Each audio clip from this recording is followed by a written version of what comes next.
Саламатсыздарбы, УЗ аппараткан аптада өлкөдө олуттуу саясий өзгөрүүлөр орун алып, тарыхый чечимдер кабыл алынды. Парламент өкмөткө ишеним көрсөтпөй отставкага кетирди. Жаңы өкмөт бекитилди. Жогорку кеңештин басма сөз кызматы парламент берүүсүнө окуялардын урунттуу учурларын топтоштурду бүгүнкү чыгарылышта. Жогорку кеңеш тарыхта биринчи жолу ишеним көрсөтпөө жолу менен өкмөттү отставкага кетирди. Сапар Исаковдун өкмөтүнүн отставкасынын себептери.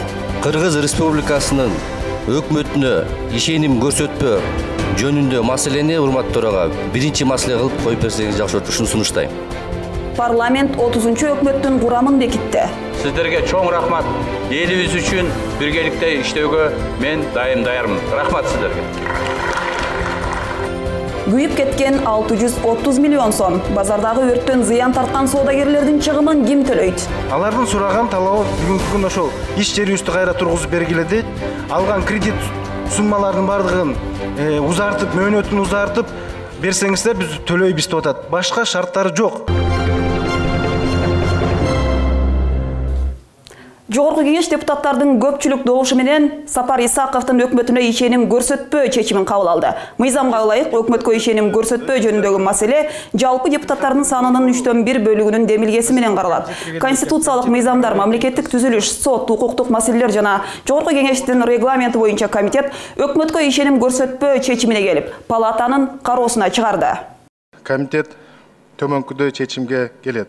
Биринчи, Кыргыз Республикасынын Жогорку кеңештин депутаттарынын 3/1 Кыргыз Республикасынын өкмөтүнө ишеним көрсөтпөө жөнүндө демилгеси Кыргыз Республикасынын Жогорку кеңештин кароосуна киргизилсин. Экинчи, маселе ачык добуш берүү жолу менен добуштарды эсептөөнүн электрондук тутумунун пайдалануу менен Кыргыз Республикасынын Жогорку кеңешине кароо сунушталсын. Добуш берүүнүн жыйынтыгында депутаттардын 102 добушу менен өкмөткө ишеним көрсөтпөө жөнүндө чечим кабыл алынды. Белгилей кетсек, Конституциянын 85 беренесине ылайык өкмөткө ишеним көрсөтпөө жөнүндөгү маселе жалпы депутаттардын санынын 3/1 бөлүгүнүн демилгеси менен каралат. Ал эми өкмөткө ишеним көрсөтпөө жөнүндөгү чечим жалпы депутаттардын көпчүлүк бөлүгүнүн добушу менен кабыл алынат. Макул 101, каршы 5, баары 106, катталды 112, токтом долбоору кабыл алынды, урматтуу депутаттар. Аны менен катар парламентте башкаруучу коалициянын дагы курамы өзгөрдү. Көпчүлүк коалицияга Республика Ата Журт фракциясы кошулду. Ошентип көпчүлүк коалиция КСДП, Республика Ата Журт, Кыргызстан, Бирбол фракцияларынан туруп, Өнүгүү Прогресс менен Ата Мекен фракциялары оппозициялык азчылыкты түзүп калды.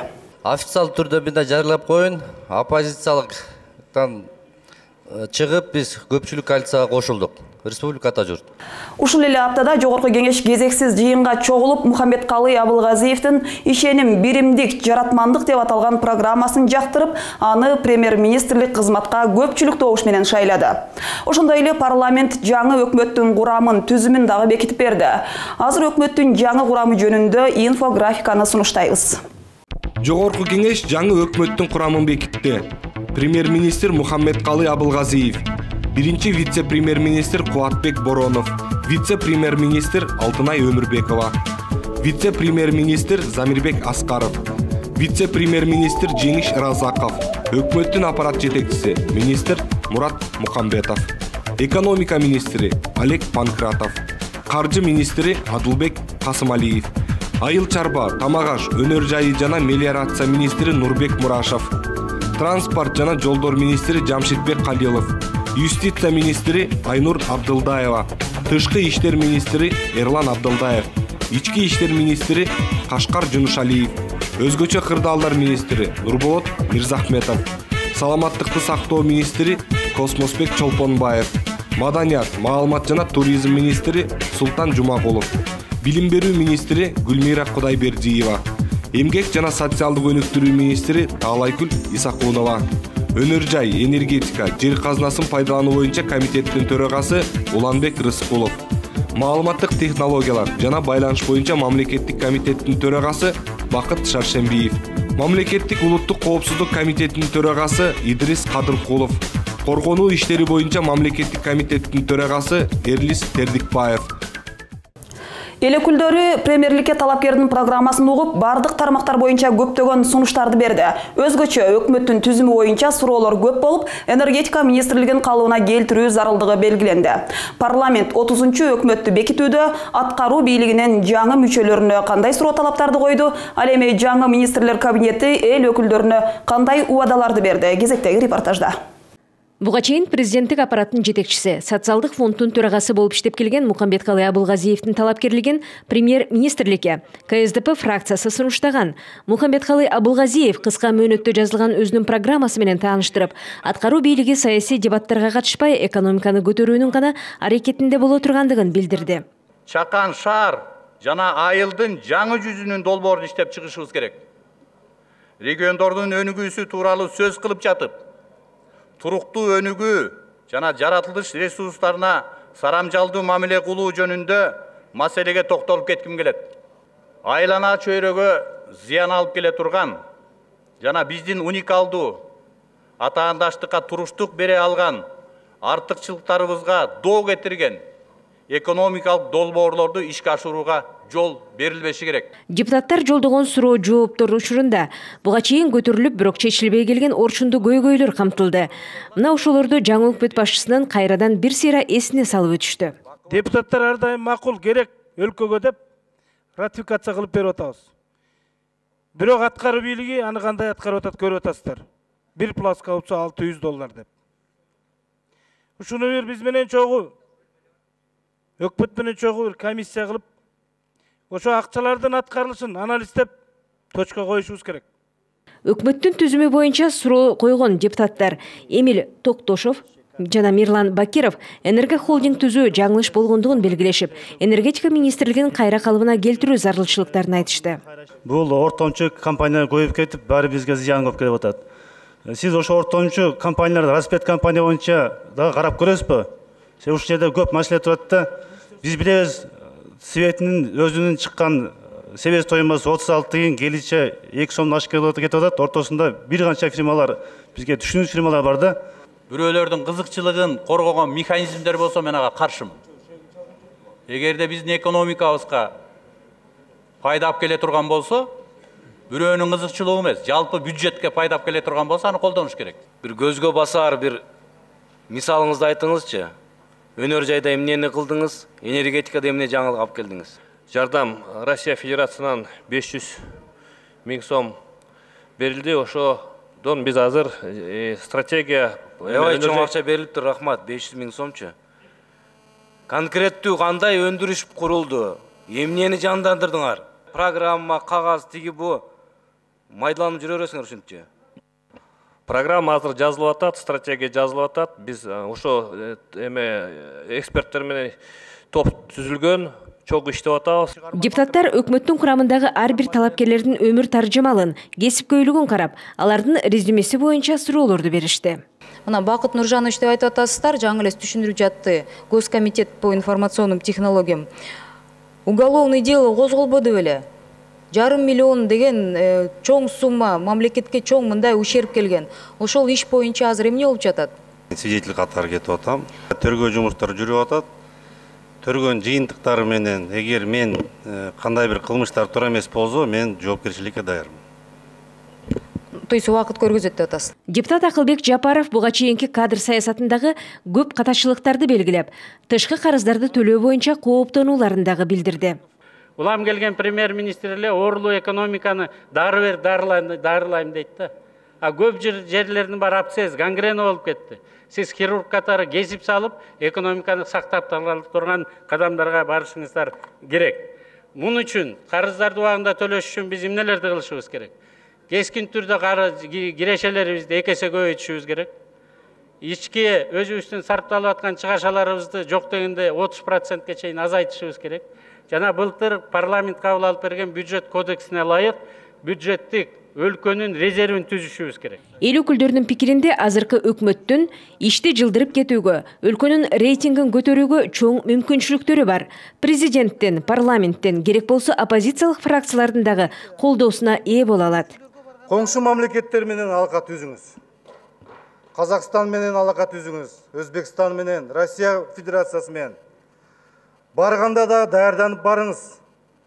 Барганда сүйлөшүп, так сүйлөшкөндөн кийин так сөздөрдү айтып, чынында эмне чечилди, чынында эмне чечилбеди деп жалган бир сөздөрдү айтпай, болбогон сөздөр эгерде чечилбеген болсо, чечилди деп айтпай, криптовалюта боюнча ушу деңгээлде сүйлөбөй, уят болбой жүрүңүз. Ошон үчүн мен каалайт элем сизге, Мухаммед Дүйшөкеевич.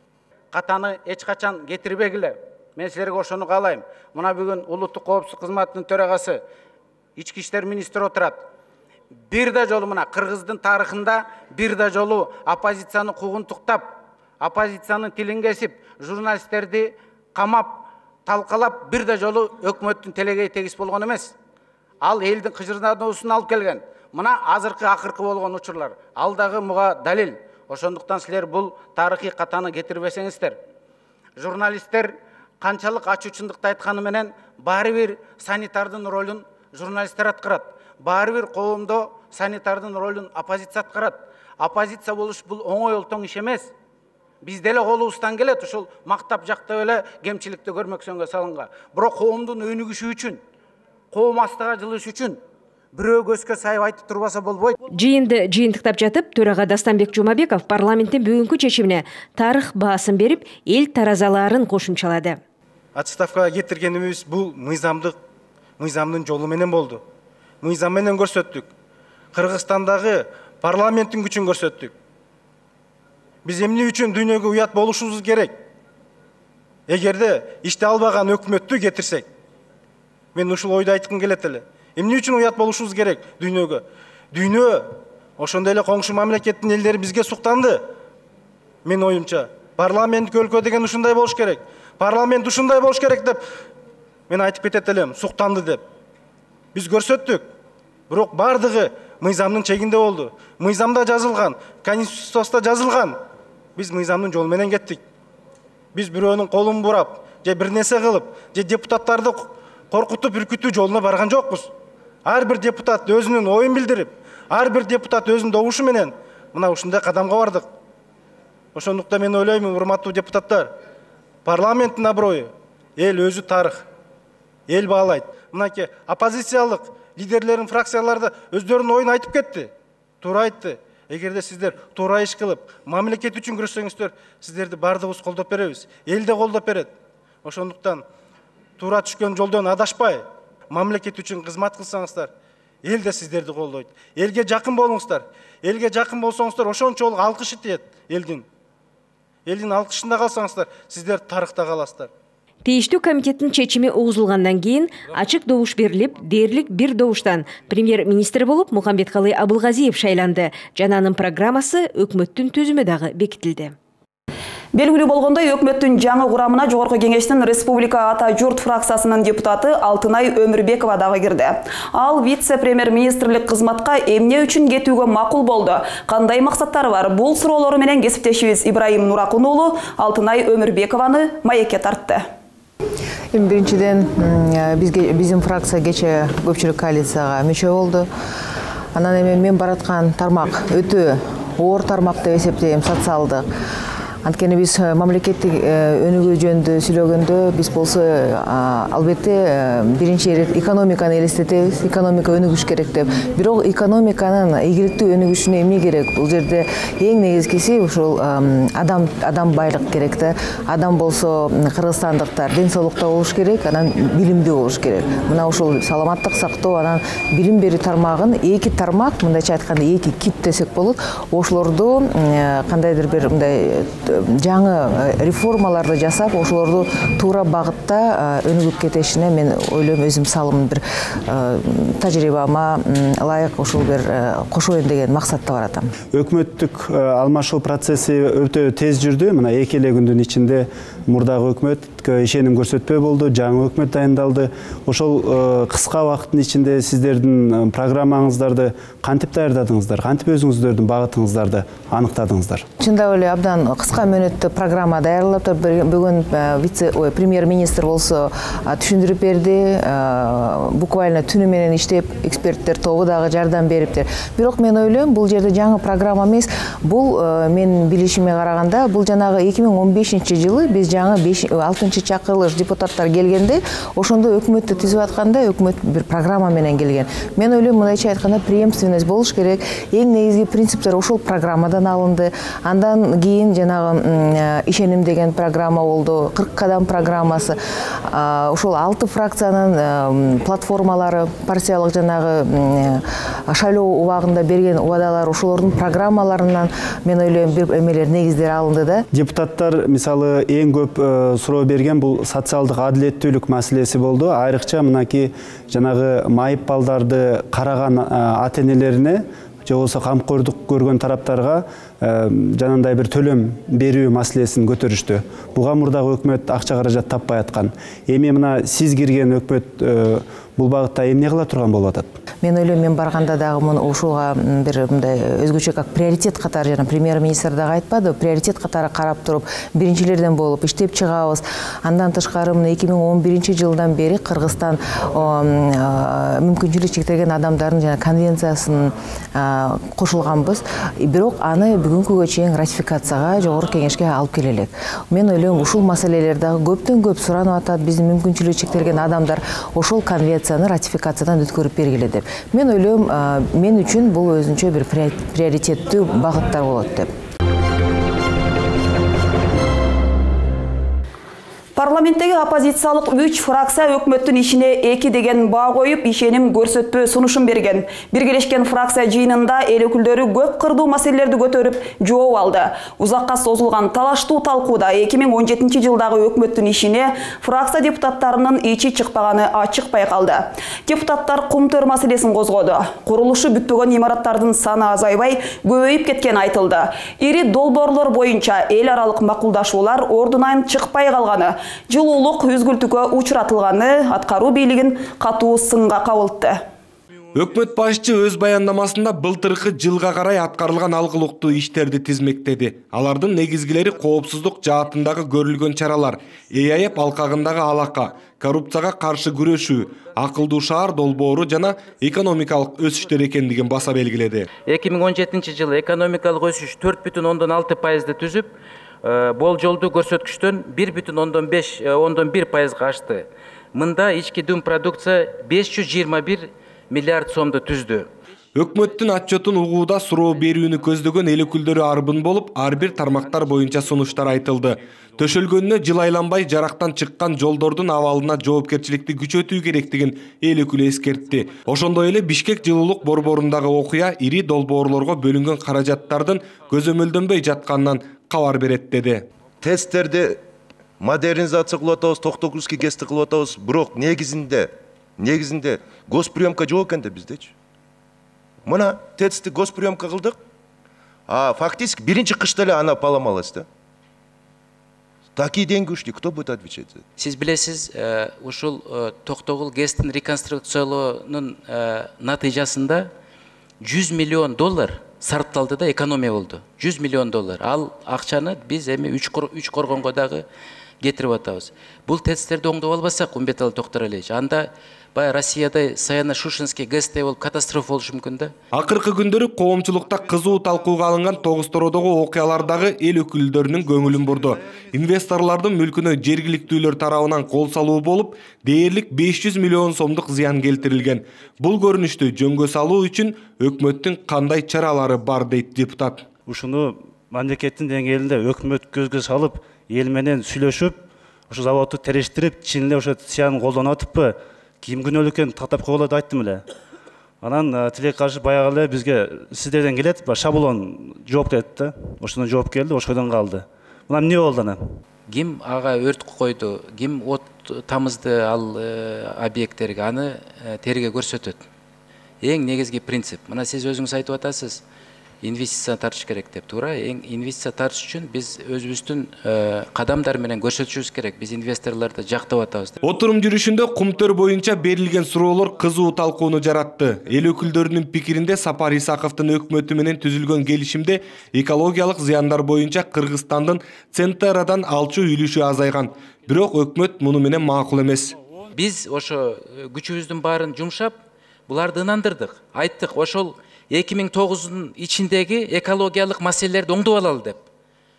Ошондо мынакей экологиялык төлөмдөрдү 310 миң доллардан 3 миллион долларга көбөйтүп атабыз. 3 миллион долларга көбөйүп атат.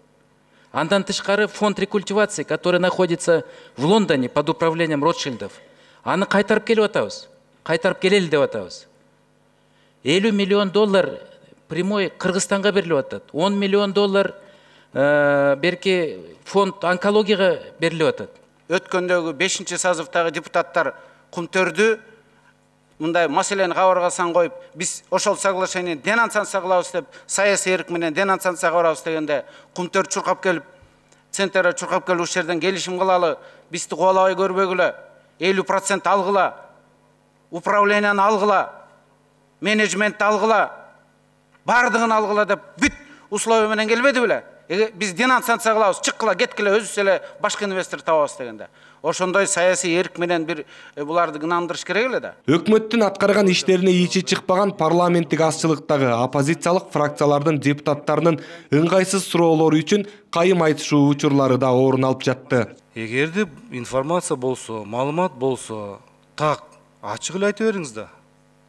Эртең бүрсүңү деп тура бербей, ошо чак так эле айтып койсоңуз, мен ойлойм Бактыргеш, жакшы болот да. Бул менин укугум, мен өзүм билем качан айтыш керек. Эми сиздин укугуңуз болсо, анда политик саясатчылар турат деп айтпаңыз анда. Кайсы саясатчылар? Бул жерде отурган баардык саясатчылар. Азыр Кыргызстандын баары эле саясатчы болуп кетти, Бактыргеш, ачык айтайын. Жок, ачык, сиз премьер-министр катары, сизде маалымат көп. Сапар Исаков башында турган өкмөттүн курамына ишенбөөчүлүк көрсөтүү демилгесин депутат Жыргалбек Турускулов көтөрүп чыкты. Ал ошондой эле ишенбөөчүлүк көрсөтпөөгө бир нече жагдайлар себеп экендигин белгилеп өттү. Лиглас боюнча баары сүйүнгөнбүз, Чехия компаниясы 10 чакан ГЭСти курат экен. Андан тышкары жогорку нарын ГЭС каскатын курат экен. 37 миллион карызыбызды Русгидродан кутултат экен деп баарыбыз сүйүнгөнбүз. Эгерде ГЭСтер курулганда азыркы учурда келечектеги Каскад 1000 деген проектибизге Афганистан, Пакистанга электроэнергияны сатканга дагы чоң мүмкүнчүлүк болмок. Тилекке каршы алдамчы компанияны алып келип, мамлекетти ыңгайсыз абалга калтырдыңыз. Кызуу талкуу дээрлик бир күнгө созулуп, жыйынтыгында оппозициялык 3 фракция тең өкмөттүн отчетун колдогон жок. Эсиңиздерге сала кетсек, өткөн аптада КСДП жана Кыргызстан фракциялары премьер-министрдин отчетун канааттандырыларлык деп тапкан болчу. Бирок апта соңунда башкаруучу коалициядагы ал чечиминен кайтып, көпчүлүк депутаттар ишеним көрсөткөн жок. Көпчүлүктүн өз өкмөтүнө өзү ишенбөөчүлүк көрсөтүүсү боюнча депутат Исхак Масалиев пикир айтты. СДПК баш болгон көпчүлүк коалиция биздин сунушуну колдогонуга бир жагынан ыраазы болдум, экинчи жагынан таң калып калдым. Бир жума мурда өкмөттүн отчетуна жакшы баа берип, бүгүн ишеним көрсөтпөөнү колдогону жакшы болбой калды, жеке менин пикирим боюнча. Сиздер коргошуңар керек болчу өкмөтүңөрдү. Бүгүн ишеним көрсөтпөө бул фракция СДПКга ишеним көрсөтпөө деген сөз. Ошондуктан мен Кыргызстан жана бир бол фракцияларга кайрылат элем. Сиздер ансыз деле мурда коалицияда жүрүп, бир да кадр маселени чече албай жүргөнсүздөр. Ошондуктан мен кайрылат элем, карап көрсөңүздөр.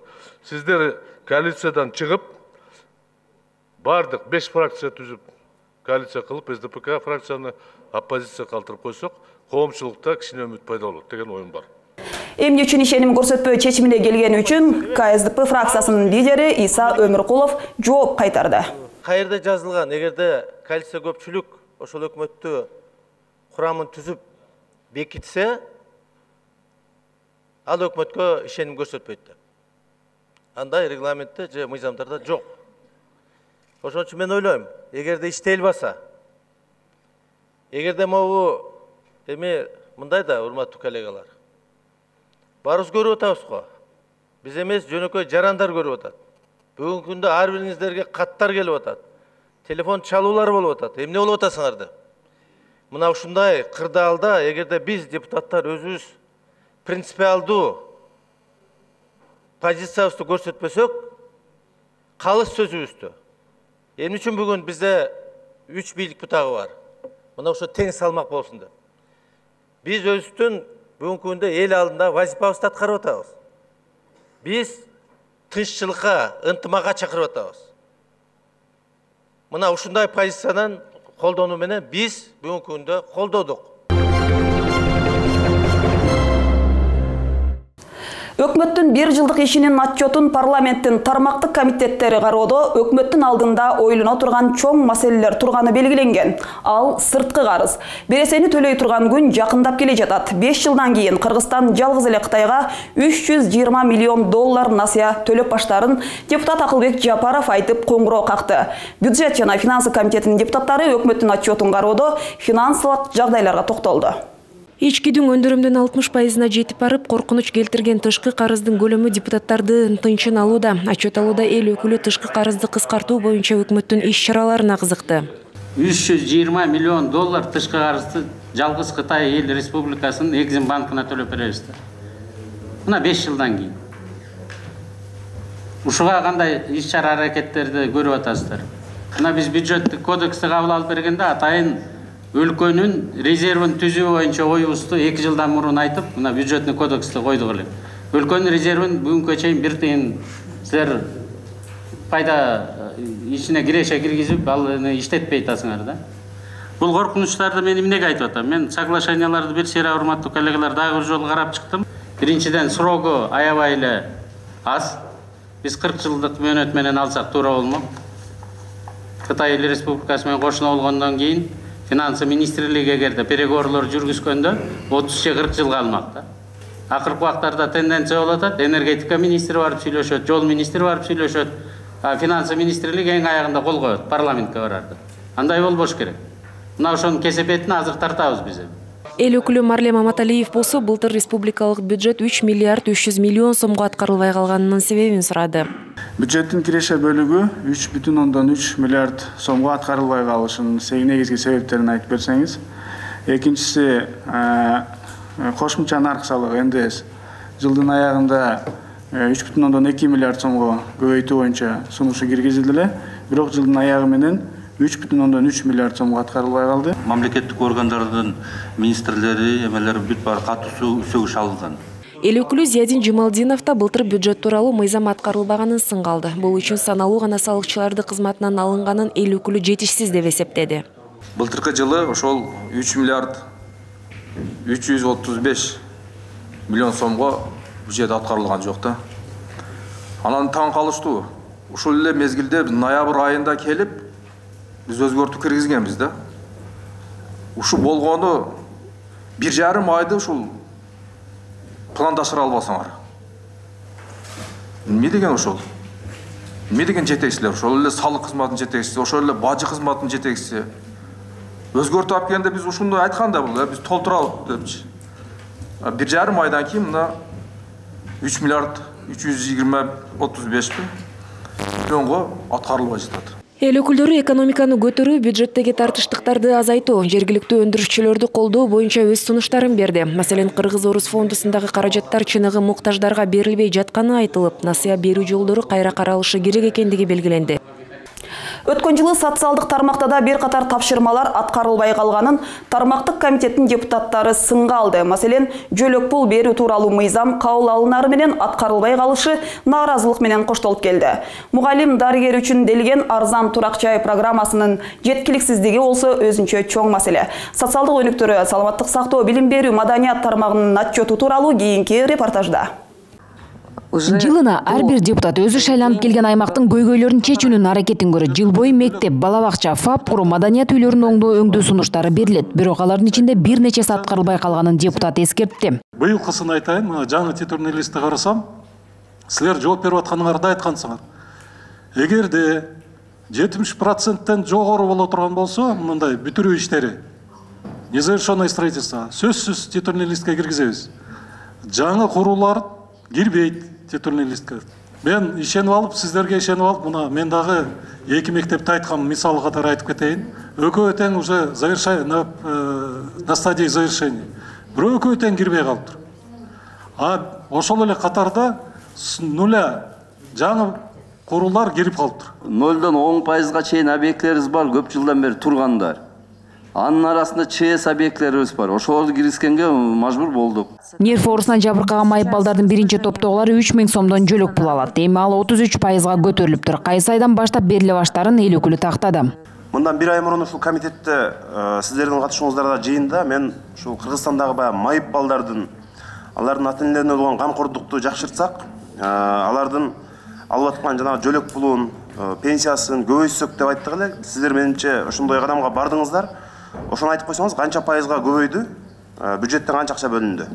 Ушул июль айынан тартып 33%га лица с инвалидностью с детства жана балдар инвалидтерге 33%га жөлөк пулу көбөйөт. Ал эми депутат калктын аярлуу катмары кароосуз калып жатканын айтты. Балдар үйүндөгү жаштар чоңойгондон кийин баш калкалоого турак жайлары жок. Кыйынчылыктын айынан төрдүү жагдайларга кабылышууда дейт ал. Принято решение было на депозиты выпускникам детских домов во время нахождения в детских домах перечислять денежные средства и не рассмотреть механизмы того, как, допустим, они могут быть вложены в ту же систему ипотечного кредитования, как некоторое обеспечение, как гарантия. Для того, чтобы обеспечивать их жильем, речь идет просто об обязательствах государства, которые банально много лет не исполняются. Өлкө ичинде 80 миңге жакын мугалим, 70 миңдей дарыгер эмгектенет. Өкмөттүн турак жай менен камсыз кылуу долбоору кымбат экенин айтып, депутат катардагы кызматкерлер жетпей эле башчылар эле алып жатканын ырастап, жеңилдетүү механизмдерин иштеп чыгууну сунуштады. Өкмөттүн жетекчилигине ушундай маселе койгулады, могу кредиттерди бере албай атабыз, жок эсе болуп атат депчи. Ошону ала алышпай атат, могу критерийлерди жеңилдетейли, жумшартайлы ушуларды депчи. Медицина жаатында да бир катар көйгөйлөр көтөрүлдү. Здесь конкретно написано, здесь независимая аудиторская компания. Прочитав вот этот акт, мы приходим к мнению, это коррупция. Ошентип сын пикир, айрым иштерге мактоолорду айтуу менен тармактык комитеттин депутаттары социалдык маселелер боюнча өкмөттүн даярдап келген отчетун колдоду. Узап бараткан аптада парламент депутаттарынын катары толукталды. 2 депутат ант берип, ыйгарым укуктарын аткарууга киришти. Кыргызстан саясий партиясынын тизмеси боюнча Руслан Чойбеков ант берип, депутаттык ишмердигин баштады. Ал Дамирбек Асылбек уулунун ордуна келди. Өз милдеттеринди бүткүл элдин кызыкчылыгында аткарууга, кыргыз мамлекетинин эгемендигин, аймактык бүтүндүгүн жана көз карандысыздыгын коргоого ант беремин. Ушул эле фракциядан жаңы депутат Насыр Мусаев дагы парламентте ант берип, депутаттык ыйгарым укуктарын аткарууга киришти. Мусаев депутаттык ыйгарым укуктарын мөөнөтүнүн мурда токтотулган Жыргалбек Калмаматовдун ордуна келди. Өтүп бараткан жумада төрага Дастанбек Жумабеков өрт кырсыгынан жабыркаган Берекет базарынын соодагерлери менен экинчи ирет жолугушуп, жабыркаган сатуучулардын сунуш талаптарын укту. Ишкерлер өрт кырсыгы өтө оор кесепеттерди алып келгенин, зыян тарткандардын көбү жалгыз бой энелер, карылар жана жаштар экенин билдирди. Алар жумуш орундарын калыбына келтирүү, күйгөн товарларына компенсация чегерүү жана насыяларын төлөөдө жеңилдиктерди берүү, убактылуу иштеп турууга соода жайын камсыздап берүүнү өтүнүштү. Төрага Дастанбек Жумабеков алгачкы жолугушууда айтылган маселелер боюнча тиешелүү өкмөт өкүлдөрүнө кайрылып, керектүү маалыматтарды алып жатканын айтты. Төрага парламент жыйынында өрт кырсыгы тууралуу талкууну угууга жабыркагандардын өкүлдөрүн катышууга чакырды. Же ошонун ээси же болбосо мамлекет өкмөткө айтам, өкмөт тараптан кандай жардам болот? Кыска мөөнөттө кошоюн. Элдин бүгүнкү күндөгү талабы ушун деп мен да коеюн. Бишкек жана Жалал Абадтагы базарлардын ишкерлери жалпысынан 632 миллион сом зыян тартып, көптөгөн ишкерлер заматта сызга отурду. Парламент өрт кырсыгынын кесепеттери боюнча маселени талкуулап, базарга өрт койгондорду тез арада табуу, банктарга насыянын кайтарым мөөнөтүн жылдыруу, жумуш орну менен камсыздоо тиешелүү тараптарга тапшырылды. Анткени менен өрт коопсуздугун камсыз кылбаган үчүн базар ээлери каражатты төлөп берсин деген дагы пикирлер айтылды. Чынында соода түйүнүнө өрт өчүрүүчү унаа эмес, жөө адамдагы араң кирчү. Өлкө аймагындагы акыркы 3 ай ичинде эле бир нече ири өрт кырсыктары катталган. Анын кесепетине миллиондогон суммадагы зыяндар келтирилди. 13 апрелдин түнүндө Бишкектеги Ош базарын жана Жалал Абад шаарынын Борбордук базарын каптаган телсиз жоонун кесепетинен ишкерлер жабыр тартышкан. Жүргүзүлүп жаткан экспертизалардын жыйынтыгы менен өрттүн эмнеден чыккандыгы так белгилүү болот. Бирок базарлардын бир маалда өрттөлүшү атайын жасалгандай шек жаратууда. Очевидцтердин айтканына караганда, где-то түнкү саат 3-тө өрт башталган. Кабарды 3:55-50-де берген.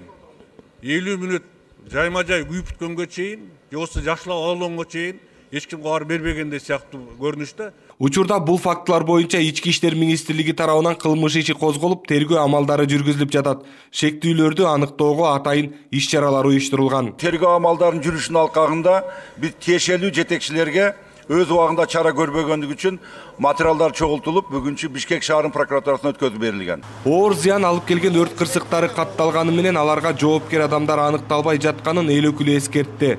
Мындай учурларга алдын ала кам көрбөгөн тийиштүү кызматкерлерге чара колдонулушу керек. Ош базарында 2 жолу болду, мында да болду. Эми булар жөн эле жоопсуз кала береби? Анда биздин жанагы министрликтердин эмне кереги бар? Тийиштүү инспекциянын эмне кереги бар анда? Алар жооп береби? Эмне кесепет болуп атат ушу кайра-кайра өрт чыгышына? Же мыйзамдык норма жетишпей атабы? Же жоопкерчилик жок болуп атабы? Же ошо базар администрациясынын тийиштүү талаптары аткарылбай жатабы? Ошого көңүл бурбагандыгы, өрт коопсуздугун сактоо боюнча иштерди жүргүзбөгөндүгү. Мына 50 000 сом салат экен чоң базарга. 50 000 сомду төлөп коюп унчукпай отурат. 2 жолу 50 000 салса, 2 жолу 50 000 төлөп коюп унчукпай отурат да. Өрттүн кесепетинен жабыр тарткан жарандар жардам сурап төрага Дастан Жумабековго кайрылышкан. Өз учурунда төрага бериле турчу жардамдарды тездетүү жана иштин кесепетин аныктоону тийиштүү жактарга тапшырган. Биринчиси бул экспертизанын тез арада чечилиши жана здания боюнча кандай акыбалы, эмне болот? Же жаңы салынат, же болбосо ошону кайра капиталдык ремонттон өткөрүү боюнча тез арада чечип бериңиздер. Эгерде ал чечилсе, ал жердеги иштер башталат, 2 ай болобу, 3 ай болобу бүтүп, биздин ишкерлер ал жерге кайра кириш керек, месталарын алып отуруш керек. Талкуу учурунда бир катар эл өкүлдөрү тилсиз жоонун кесепетинен жоготууга учураган жарандарга өкмөт сууда иретинде акча каражатын бөлүп берүүсү керектигин билдиришти. Эл жабыр тартып атпайбы? Силер отурасыңар берди, отчет берип коюптур. Мынча квадрат метр өрттөдү, мынча жабыр тартты деп. Башка жаратылыш кырсыктарынан бул жаратылыштын айырмасы жок. Бардыгына бергиле, суда бергиле, 5%. Берип атпайсыңар башка жаратылыш кырсыктардан. Бардыгына эсептеп туруп беришиңер керек. Бүгүнкү күндө ишкерлерге эми өрт менен же башка менен токтото албайбыз. Ал эми тилсиз жоо экен. Эң чоң жардамыбыз ошол насыяларын проценттерин азайтып, же болбосо кайра муктаждарга ошол насыя бергенге залог сурап же дагы башка шарттарды койбой, чын реалдуу жардам берүүгө өкмөт кандай мүмкүнчүлүктөрү бар жана кандай иш-чараларды алып барасыздар? Азыр ал иш-чаралар жүрүп атат. Премьер-министр өзү коммерческий банктар менен жолукту. Ошонун алкагында жардам сурап атабыз. Азыр ар кайсы жана реструктуризация боюнча биринчиден, экинчиден эгер колдон келсе жанагы субсидия же жеңилдетилген кредит боюнча суроолор каралып атат. Азыркы күндө сүйлөшүүлөр жүрүп атат. Өрттүн келип чыгуусун атайын эксперттер аныктап чыккан соң күйүк калдыктары тазаланып, базарды калыбына келтирүү иштери башталат. Төраганын орун басары Мирлан Бакиров өлкөнүн 450 айылынан өкүл болуп келген 40тан ашуун айыл өкмөттүн башчыларын кабыл алды. Жолугушууда жергиликтүү бийлик өкүлдөрү ар тараптуу көйгөйлөрдү айтышты. Жер маселеси, айылдагы социалдык көйгөйлөрдү чечүүгө жергиликтүү бюджеттен каражат жетпей жатканы, айыл өкмөттө жаш кадрлардын тартыштыгы өңдүү маселелерди чечип берүүнү өтүнүштү. Отурумдун башталышында эле жерлерде курулуш материалдары үчүн алынган кум, шагыл, топурак, казуу иштерине экологиялык техникалык инспекция ар кандай тыюуларды салып жаткандыгы сөз болду. Кум, топурак, шагыл бул кылымдар бою курулуш жүрүп атат. Мыйзамда азыркы учурда экотехник инспекциялар келип алып туруп, керектүү штрафтарды салып, көп жерлерде тыюу салып неметет. Мындан сырткары айыл өкмөттүн бюджеттин басымдуу бөлүгү билим берүүгө жумшалып, башка социалдык көйгөйлөрдү чечүүгө каражат жетпей жатканы айтылды. Буга себеп билим берүү тармагында кызмат көрсөтүүлөрдү каржылоо айыл өкмөттөрүнүн жоопкерчилигине коюлган. Ошентип бул айыл өкмөттүн тапкан кирешесини мен айыл өкмөтүмдө 80%, кээ бир айыл өкмөттөрдө 50%, 80-90%га чейин биздин доходубуз кетип калып, элдин социалдык тармагын чечкенге акча жетишпей атат. Гүлмайра Мүчүгөнова турак жайларды камсыздандыруу, аскерге балдарды жиберүү сыяктуу бир катар органдардын ыйгарым укуктары айыл өкмөттөргө жүктөлүп калгандыгына токтолду. Ал айыл өкмөттө кадрлар жетишсиз, учурда жогорудагыдай милдеттер оорчулук жаратып жаткандыгын белгиледи. Ушул кезге чейин бир дагы мамлекеттик орган, стат комитеттен башкасы ошо жергиликтүү өзүн башкаруу органдары менен ыйгарым укуктарды өткөрүү боюнча официалдуу иш алып барган жок да. Баягы эскиче ыкма менен эле ветеринария департаменти келип туруп идентификацияны бизге жүктөп койду. Азыр государственное агентство по страхованию домов келди, үйлөрдү камсыздандырууну жүктөп койду. Военкомат келди, военкомат балдарды чогултуп бересиң, аскерге жеткирген кийим кечесинен бери алып бересиң дегенге чейин келип атат. Ошол эле мезгилде социальный соцработниктер, мисалы социальный защита боюнча министрлиги эч ким эч иш алып барган жок биз мененчи. Булар баягы эскиче ыкмада эле өкмөттөн токтомду чыгартып алып эле баары эле эмне жаңы иш пайда болсо эле айыл өкмөткө жүктөлсүн дегенде эле айтып атат да.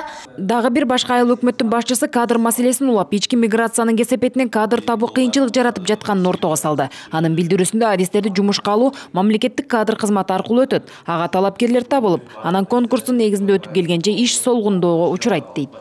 Айыл өкмөттөргө кредит да берилбейт экен.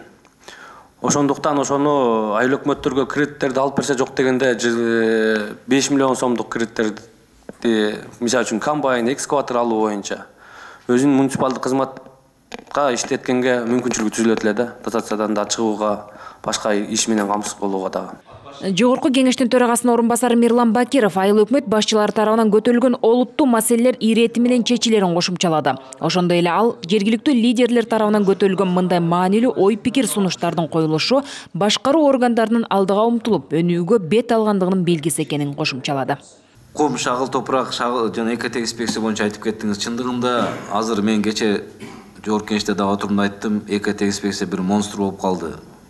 Кайсы жерде эмне жумуш болсо эле барып баса калып эле штрафын салып, же акчасын алып, ушундай орган болуп калды. Мен биз бул инспекциядан башкача бир жыйынтык күттүк эле. Муну кароо боюнча мен маселе көтөрдүм жалпы. Анан чындыгында ошол жана жерлердеги карьер жана башка шагыл жана топурак чыккан бул эми жергиликтүү башкаруу дегенден кийин ошого толук кандуу анда бериш керек башкарууну дагы, тартибин дагы, башкасын дагы деп. Билим берүү бул жалпы мамлекеттин милдети да, мындай жатканда билим берүү, аны окутуу жана башка бул баш мыйзамда да каралган. Баягы жылдан жылга узартып аткандыгы бул деле баягы каражатка келип такалып атат да. Ошол коммуналдык жана башка чыгымдарды билим берүү министрлиги өз мойнуна алыш керек негизи. Эми айыл өкмөт бул өзүнүн ыйгарым укуктары, инфраструктура, социалдык маселелер жана башка деген менен жылыш керек. Мас токтомдорду мен жазып алдым. Аз токтомдорду мен бир кат көтөрүп, аны өкмөткө тапшырма берейин. Жогорку кеңеш жергиликтүү кеңештин депутаттары менен тыгыз кызматташууда. Алыскы аймактагы элдин мүдөөсүн чечүү үчүн парламентчилер бирдиктүү иш алып барат. Ат Башы районунун айылдык кеңешинин депутаттары жогорку кеңештеги кесиптештери менен жолугуп, аймактагы жетишпей жаткан маселелерди тизмектешти. Кененирээк кабарчыбыз баяндайт. Район борборунан өзгөрүш айылына чейинки айылдар арасындагы жол көйгөйү жаз келери менен кошо келет.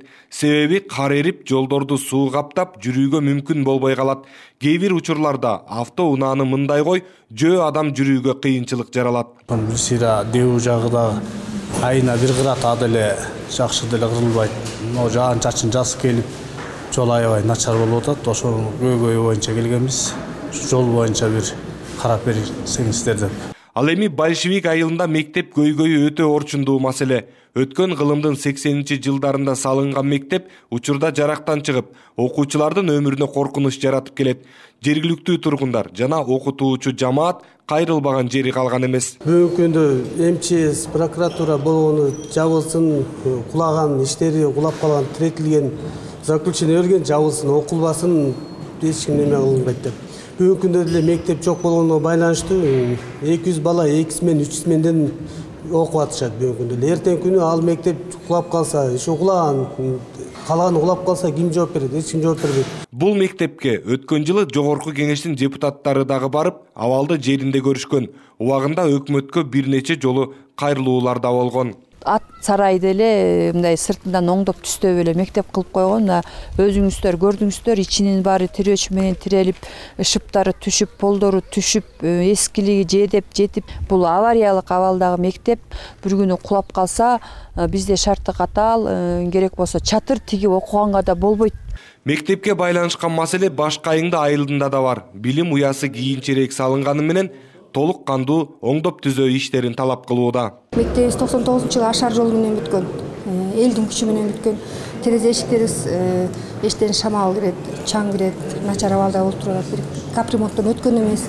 Анан буюрса ошо бюджетке капремонтко киргизип алсак, ошого жогорку кеңешке өзүбүздүн жаран депутаттарыбызга кайрылуу жазып алып көйгөйлөрүбүздү айталы деп келгенбиз. Жогорку кеңештин ишмердиги менен таанышкана келген жергиликтүү депутаттар эл өкүлдөрүнө мындан башка дагы көйгөйлөрдү жөнгө салууну сунушташты. Бакен Кыдыкеева атындагы Жаштар театры эң кызыктуу оюндардын катарына кирген түрк режиссеру Тунжер Жүденоğluга таандык көчкү спектаклин ойноду. Анда жылдын 9 айы көчкүдөн коркуп, үн чыгарбай жашаган эл тууралуу баяндалат. Жада калса баланын ыңалаганы дагы угулбай аялдар төрөбеши керек эле. Бирок мындай тыюу салууларга каршы чыккан бир окуя болот. Чыгарманын идеясы эскини жактабай жаңыга багыталуу. Маданият ишмерлери бул пьесаны коюу менен өз көйгөйлөрүн депутаттарга көргөзө алды.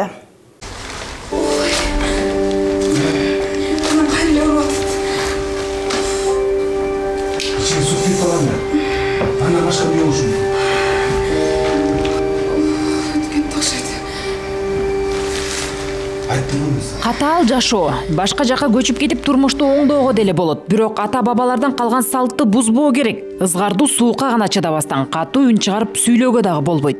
Себеби көчкү жүрүп кетет деген түшүнүк калыптанып калган.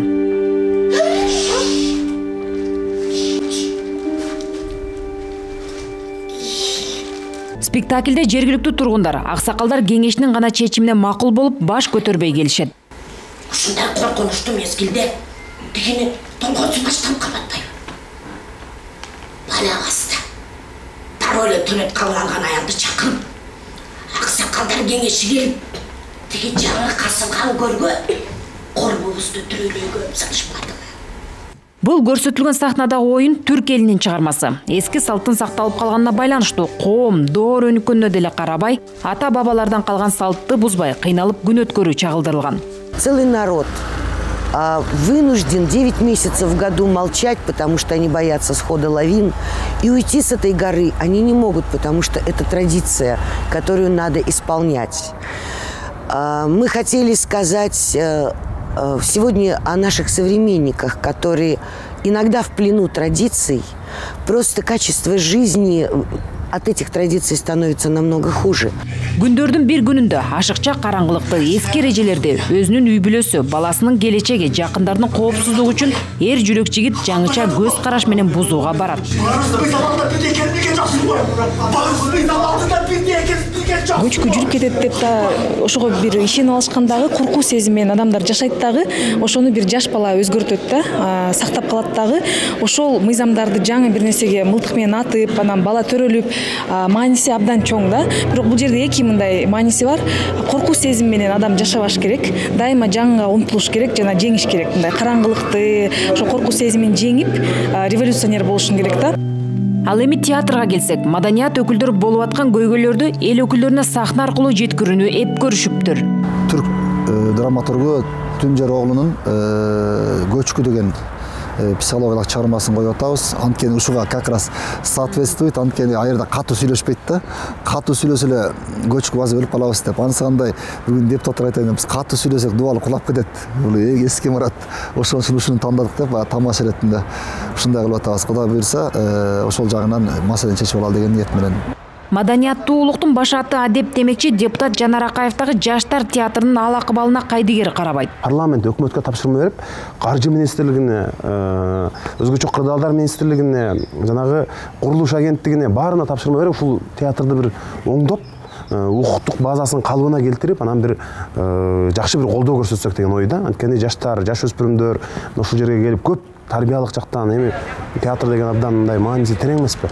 Бакен Кыдыкеев атындагы жаштар театры көргөн адамга алдынан караганда бир укмуш, жака бели, ичинин кебетеси болсо бул. 90 жылдык тарыхы бар. Театр толугу менен оңдоп түзөөдөн өткөрүлбөй келет. Себеби мекеме театрга таандык эмес, нечен жылдан бери ижарага алынат. Жогорудагы пьесанын автору да эскини жактабай жаңыга багыт алууга үндөптүр. Өлкөбүздүн да жаңы өнүгүү жолу шыдыр болсун деп программаны жыйынтыктайбыз. Студияда мен Жаннат Мажитова иштедим. Парламент кабарлары менен кененирээк кеңеш KG сайтынан таанышыңыздар. Саламатта калыңыздар.